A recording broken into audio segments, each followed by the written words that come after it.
গত আগস্ট মাসে সে যখন ইন্তেকাল করে তাকে মাটির নিচে মুসলিম রীতি অনুযায়ী দাফন না করে ওই 12 ফুট উঁচু কাবার আদলে তৈরি যে ঘর সেখানে উপরে সিমেন্ট দিয়ে কয়েক ফুট মাটি থেকে কয়েক ফুট উঁচুতে বিশেষ কায়দায় তাকে কবর দেওয়া হয়। আস্তাগফিরুল্লাহ। এইটা নিয়ে পুরো এলাকার মধ্যে মানুষের ভিতরে জনমানব ক্ষোভ জমে ওঠে। তারা মাজার কমিটিকে বারবার বলেছে যে কাবার মতো তৈরি করে কয়েক ফুট উঁচুতে কবর দিয়ে এটা কিসের ইঙ্গিত দিতে যাচ্ছে? তারা কি ইসলামকে তামাশা পেয়েছে?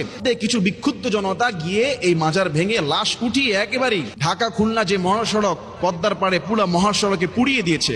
রাজবাড়িতে নুরা পাগলা নামক একজনের মাজার ভেঙে কবর থেকে লাশ উঠিয়ে একেবারে মেইন রোডের উপর পুড়িয়ে দিয়েছে বিক্ষুব্ধ জনতা। এইটা নিয়ে সারা বাংলাদেশের তোলপাড়। আমি সোশ্যাল মিডিয়াতে দেখলাম কবর মাজার ভেঙে একেবারে চুরমার করে লাশকে পুড়িয়ে দেওয়া হয়েছে।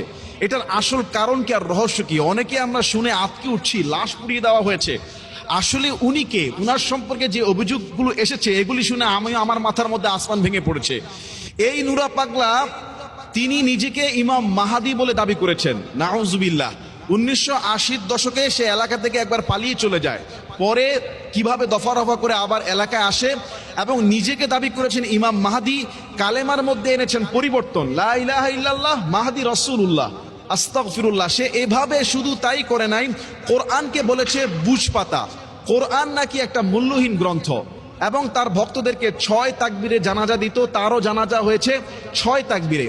এইভাবে ইসলামের নামে শিরিক, বেদাত, মাজার, বিভিন্ন রকমের ব্যবসা করে কত মানুষের ইমানকে ধ্বংস করেছে এই নুরা পাগলা আল্লাহ ভালো জানেন। তার এলাকার মানুষের মুখের অভিযোগ এগুলি তার দেখা। ওই এলাকার মানুষ ইমান আকিদা রক্ষা কমিটি থেকে শুরু করে বিভিন্ন মানুষ তার প্রতি নাখোশ ছিল।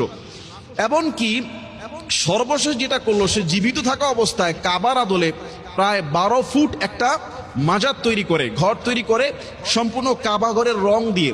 গত আগস্ট মাসে সে যখন ইন্তেকাল করে তাকে মাটির নিচে মুসলিম রীতি অনুযায়ী দাফন না করে ওই 12 ফুট উঁচু কাবার আদলে তৈরি যে ঘর সেখানে উপরে সিমেন্ট দিয়ে কয়েক ফুট মাটি থেকে কয়েক ফুট উঁচুতে বিশেষ কায়দায় তাকে কবর দেওয়া হয়।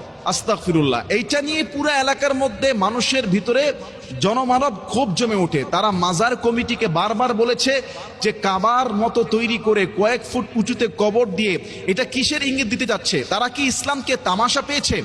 তারা মাজার কমিটিকে অনুরোধ করেছে তার কবরটা মাটির নিচে দেওয়ার জন্য। প্রশাসনের সঙ্গে কয়েক দফা রফা মিটিং করা হয়েছে। প্রশাসনের যেন টনকেই নড়ছে না যে কত বড় একটা অন্যায় কাজ এই নুরা পাগলার গোষ্ঠী করে ফেলেছে।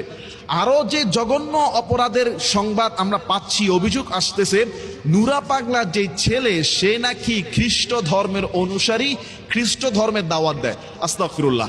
আসলে কেউ যদি ইমাম মাহাদি দাবি করে নিজেকে এবং কালেমায় পরিবর্তন আনে